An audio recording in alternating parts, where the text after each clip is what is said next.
Monsieur le Président, Madame la Vice-présidente, chers collègues, personne ne peut nier, vous le repreniez d'ailleurs dans vos propos après l'énoncé du rapport par notre vice-présidente, la situation critique dans laquelle se trouve le logement aujourd'hui en France, et malheureusement notre département ne fait pas exception.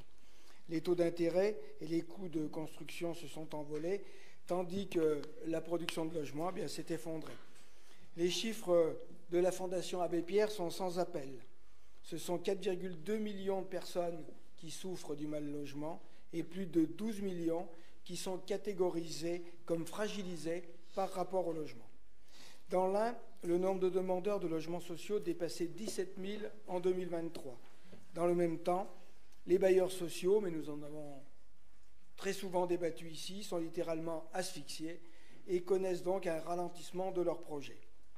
Au cours de la période 2018-2021, nous avons assisté à une baisse importante des objectifs annuels en matière de production de logements. Non seulement les objectifs ont été revus à la baisse, mais en plus les taux de réalisation ont drastiquement chuté. L'écart est encore plus gigantesque en 2023, avec seulement 60% de logements effectivement construits. Dans la dernière session, il nous a été présenté 2 chiffres, alors que l'objectif de production était de 1100, si ma mémoire est bonne. Nous avons analysé en commission permanente que seuls 687 avaient été construits. Donc, Monsieur le Président, Madame la Vice-présidente, où en sommes-nous exactement aujourd'hui? Quels sont les chiffres réels de programmation de nouveaux logements sociaux sur les prochaines années?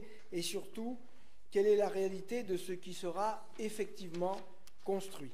Face à cette crise d'ampleur, sans décision très volontariste, nous allons devant de très grosses conséquences sociales, mais également, malheureusement, d'une perte d'attractivité. Je vous remercie.